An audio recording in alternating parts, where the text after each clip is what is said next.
Hi, and welcome to MomBabes, where every mom is a babe. And if you say, Christina, I don't feel like a babe, I haven't showered for like 3 days, then this channel is especially for you. I create videos for moms who are creatives. And if you say, I am not a creative, that's a lie, because raising a human being is basically the most creative thing that there is. I put out videos every week, so make sure that you subscribe and ding the bell to get notified when I put out a new video. Today we are talking about how to actually get anything done with littles. This video is more specifically about how to actually structure your day to create alone time for yourself. Something that I'm very passionate about. I'm very passionate about moms finding space for themselves, as we are so often giving everything that we have. So this one's for you.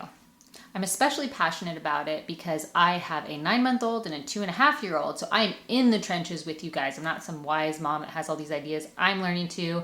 And this is something that has really helped me.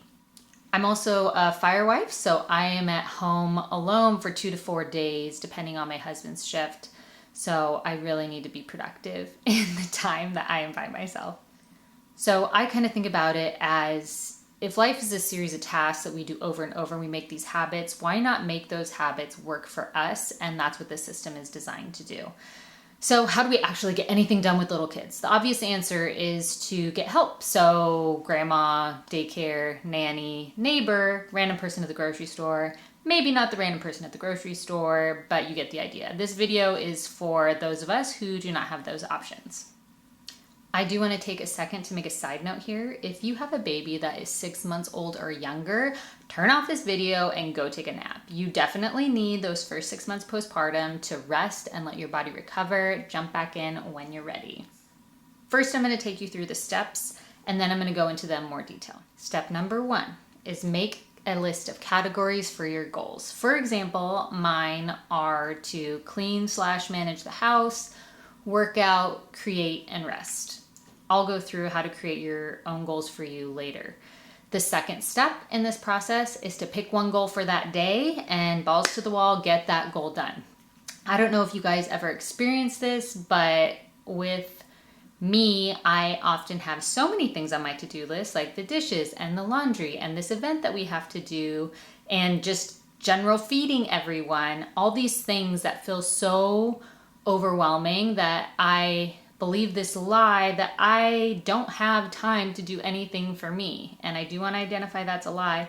But what this system helped me do was, instead of being like, oh my gosh, I have all these things to do, I can just say, well, I can't do everything that I want to do for today, but maybe I can just do one thing. And so that gave me a lot of hope, and that's what I'm hoping you can take away from the system as well. This system does work off balance, so you may not get everything that you want to get done for the day.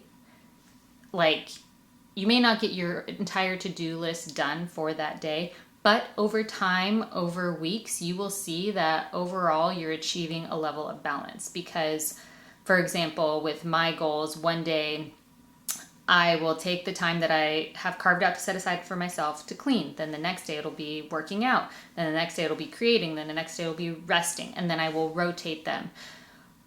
Some days you're going to be able to do 2 tasks. You'll have lucky days, and some days you won't be able to do any. And that's the other thing I like about this, is that it creates flexibility for your life. So as you're starting it, I'd say manage your expectations in that you're going to have one day where you don't feel really productive, but then you'll have another day that'll kind of even it out. But the goal here is to achieve that balance.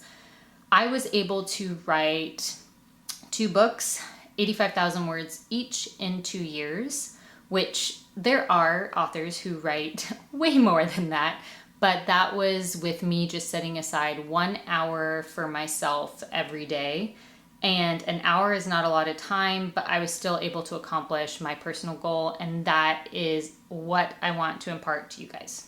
Here are some tips for success I have for this plan before we dive into the details. Do as much as you can while your kids are awake. For me, for example, what I do a lot of is I can fold laundry when my 2-year-old is running around and being crazy. And there are certain things that I can't do when they're around. So prioritizing the tasks that you have, particularly house tasks, can really create extra time for you when the kids are down, both sleeping, and we'll talk about how I do that in a second. That is going to really make this more successful. The second thing is to not get mad at yourself if you miss a day. We already have enough mom guilt, and this is designed to be helpful, to be structured. I purposefully build in a rest day so that I can alter the days around. So if it's my workout day and I get through that day and I wasn't able to make time to work out, or I'm so exhausted I can't stand up, I will, sit down, relax, do something restful, and then I'll switch that to my rest day and move my workout to another day. Obviously, you don't want to keep doing that forever, but you can allow yourself a little grace in this schedule.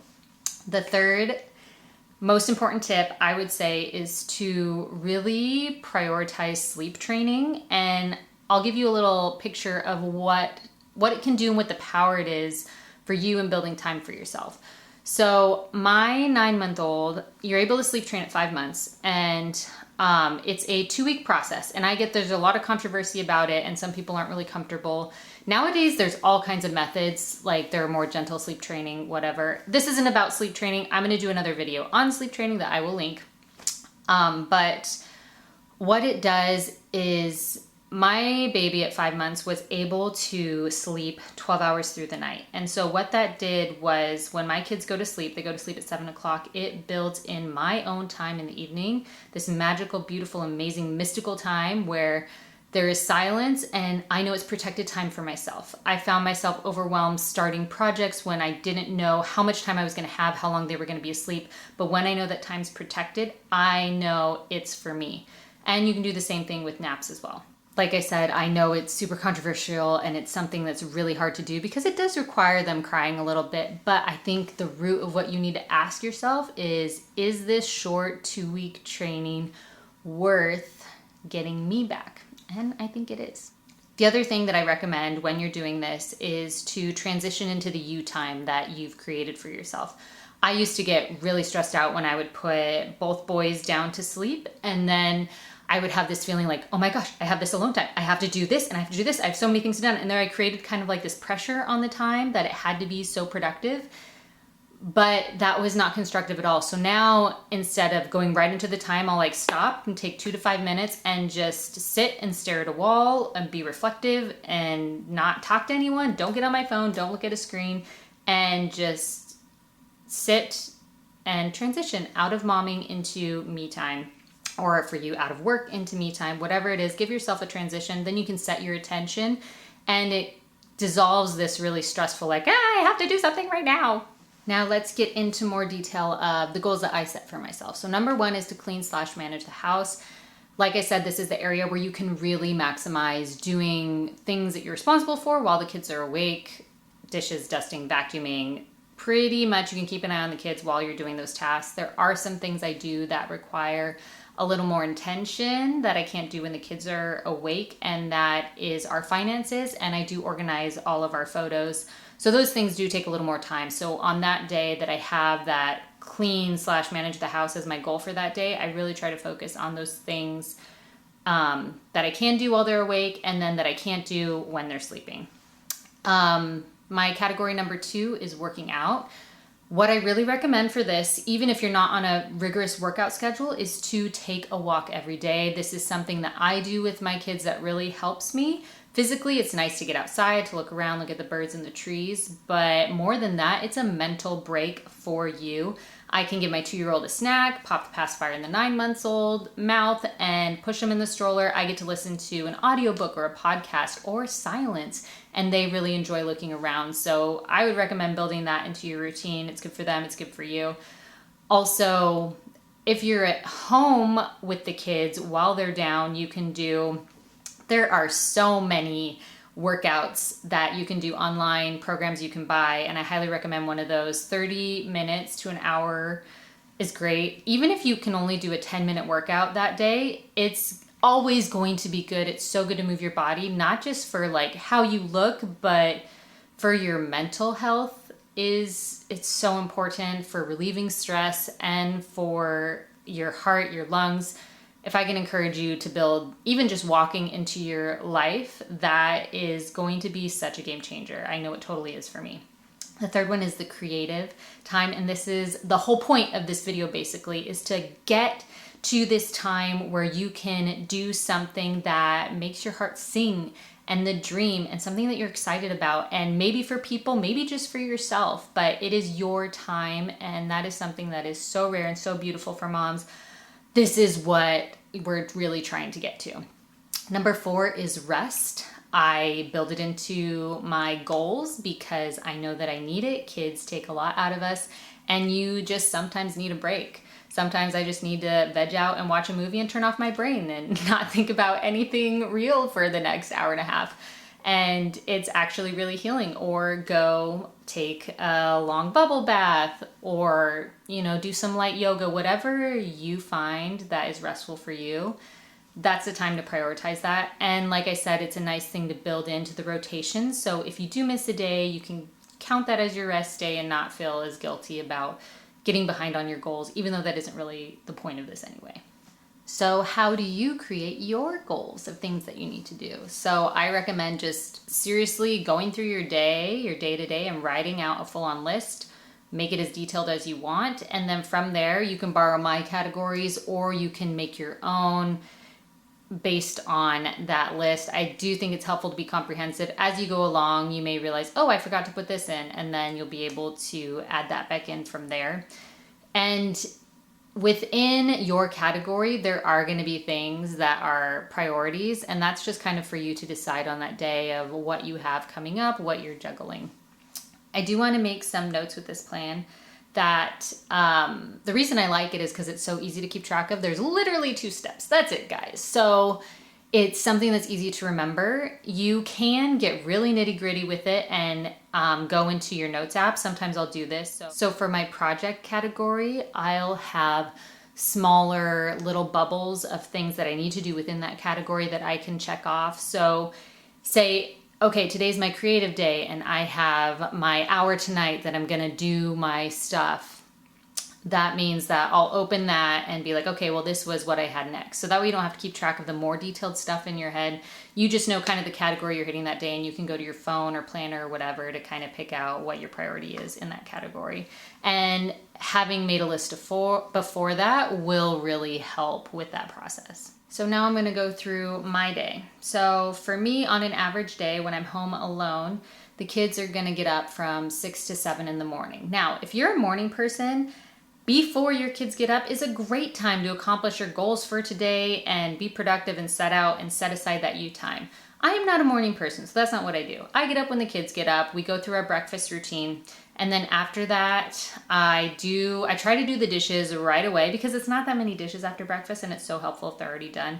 And then this is when I can tackle like a house thing. I'll do like maybe some cleaning, some tidy up, some laundry, something around the house. And then usually after that, we have a break where the kids can play, I can watch them, maybe I can do a second thing, or maybe I do more cleaning.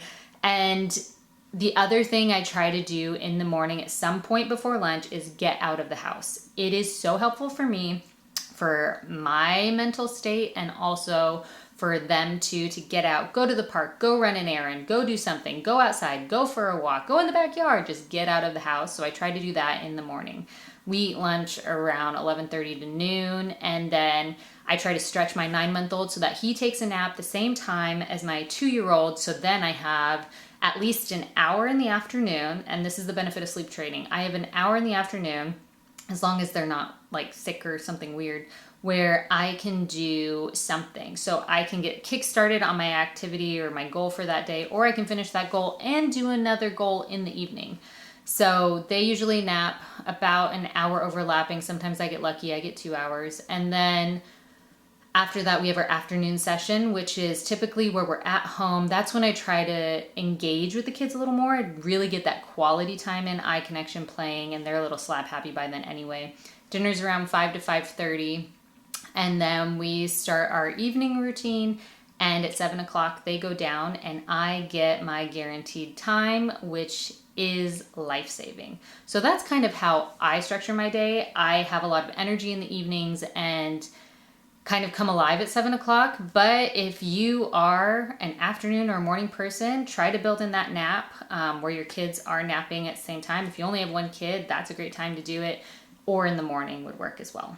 I do want to say that every family is different and every family is going to have different goals. So just because this looks different for me than it may look for you doesn't mean that it's not going to work. That's the great thing about it, is that it's super flexible. And the whole point of it is to be easy to remember and simple to do. If it becomes this like very stressful thing, I have to accomplish this goal today, or I'm going to shame myself and get mad at myself, then don't do it. Everyone has different goals. So try it out, see if it works. If it doesn't, move on to something else. So hopefully this was really helpful to you. Let me know how it goes, if it works for you. If you have anything to add to this or things that you do that are helpful, please, please, please comment below. We're all moms just trying to figure it out. And I by no means have this figured out. I consider myself a new mom too. So go ahead and throw in that advice. And if no one has told you today, you are doing a good job. Thanks guys for watching today. This has been MomBabes, and I will catch you next time.